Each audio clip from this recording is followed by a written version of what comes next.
स्वागत करता हूं हमारे इस चैनल सटीक परामर्श में। और आपका 4-5 दिन पहले हमने एक वीडियो बनाया था सेकेंड हैंड क्लोथ के बारे में। तो सेकेंड वीडियो था हमारा कि सेकेंड हैंड क्लोथ का मतलब उसमें हमने दिखाया था कि हमारे पास बायर है जो इन सारे क्लोथ को खरीदना चाहता है, तो कोई अगर सेलर हो तो वो सेल कर सकता है।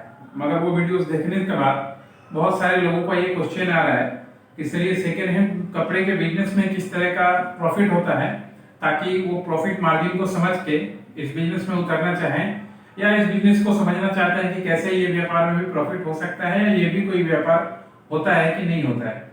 तो देखिए, किसी भी चीज का सेकेंड हैंड का व्यापार यानी समझिए तो एक स्क्रैप की तरह ही होता है, चाहे वो शर्ट पैंट का हो, चाहे वो गोल्ड का हो, चाहे वो इलेक्ट्रॉनिक सामान का हो, चाहे वो कपड़े का हो, किसी भी चीज का हो। एक बार जब यूज हो जाता है तो फिर से उसका रीयूज होने का तरीका होता है जिसको रिसाइकलिंग भी बोलते हैं। और उसी तरीके से ये भी समझिए तो एक कपड़े का स्क्रैप का ही बिजनेस है जो लोग करते हैं। तो आइए थोड़ा सा हम बता देते हैं, डिस्कस आपके को कि कैसे ये मार्जिन कैसे आपको ये प्रॉफिट देता है। देखिए, प्रॉफिट मार्जिन जो है इसका इसमें जो 3 तरह का रोल होता है लोगों का। एक रोल है जो ग्राउंड लेवल पे कलेक्शन कर रहा है, ठीक है। दूसरा है एक छोटा सा एरिया का डीलर जो इन चीजों को इकट्ठा कर रहा है। और तीसरा है आपका जो बल्क में बैठा हुआ आदमी जो खरीद के इसको रिसाइकिल करके फिर मार्केट में उसको सेल कर रहा है। तो 3 तरह के लोग इसमें जुड़े हुए हैं। ग्राउंड लेवल पे जो कलेक्शन होता है वो आप जानते ही हो कि कभी किसी को बाल्टी दे दिया, किसी को बर्तन दे दिया, ये तरीके से होता है। दूसरा, बहुत सारे एनजीओ को लोग दान देते हैं तो उनके पास भी जो सरप्लस कपड़ा हो जाता है वो भी वो सेल कर देते हैं। और तीसरा, ये कंपनियां खुद भी खरीदती हैं जो इनका रिसोर्स होता है। तो इस तरीके से 3 तरह का आदमी इसमें होता है और तीनों ही मार्जिन कमाते हैं। इन लोगों का टारगेट क्या होता है? देखिए, ये लोग जो जींस पैंट खरीदते हैं, जहां तक मेरी बात हुई ऐसे लोगों से, उनका यही चीज मैं आपको बता रहा हूँ कि 40 रुपीज का एक नॉर्मल जींस पैंट वो खरीदते हैं मार्केट से अगर रीसेल वैल्यू में, इसमें कोई कट या कोई किसी तरह का चीज दाग वाग ना लगा हो।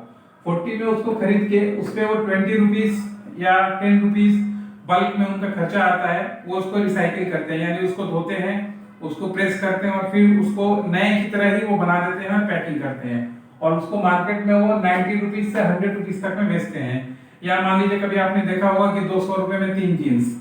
यहाँ भी आप किसी बस स्टैंड में जाइए, या मैक्सिमम ये जगह यही होता है, बस स्टैंड हो या रेलवे स्टेशन हो, या मान लीजिए आपके गांव में शहर से दूर हो, 100-200 किलोमीटर दूर तो कोई जा रहा है, तो मैक्सिमम इस जगह को ही टारगेट करके काम किया जाता है, क्योंकि बिलो प्रॉपर्टी के जो आदमी हैं वो ये चीज खरीदते हैं और पहनते हैं, जिनको वो सस्ते में मिल जाता है, जो कि नया में बहुत काफी कीमत होता है। तो सपोज कीजिए ये उनका मार्जिन हुआ, यानी 40 में खरीदे, 10 रुपए खर्चे भी किया, फिर भी अगर 90 रुपए में बेच रहे हैं तो पर पीस वो 40 रुपीज करके कमा रहे हैं एक पुराने जीन्स पे। तो आप सोच नहीं सकते हैं, पुराना जीन्स जो आपके लिए वेस्ट है उसको भी कोई अगर कोई ले जा रहा है तो उस पर भी 30-40 रुपीज कमा रहा है। सेकेंड पर क्या आता है? T shirt. ऐसा टी शर्ट जो हम लोग पहले हुए हैं, अगर इनका सब कुछ ठीक हो तो वो 10 रुपए में खरीदते हैं, 10 से 20 रुपए में खरीदते हैं और 50 रुपए में 50 रुपीज में उसको रिसाइकलिंग करके वो फिर से अपने ग्राहकों को बेचते हैं। तीसरा, फुल स्लीव शर्ट, जो हम लोग फुल शर्ट पहनते हैं, अगर वो कट वट नहीं है, बहुत अच्छा है, तो वो मार्केट में 25 रुपए में खरीदते हैं और उसको रिसाइकिल करके बहुत अच्छे से उसको पॉलिश वगैरह भी होता है उसका करके, वो मार्केट में 50 रुपए में बेचते हैं, 50 से 70 रुपए में। या देखिएगा 150 में 3 शर्ट, या 150 में 2 शर्ट, या 150 में 4 शर्ट, ऐसा करके देखिएगा बहुत सारे बंच बना के या बकेट बना के वो मार्केट में बेचते हैं।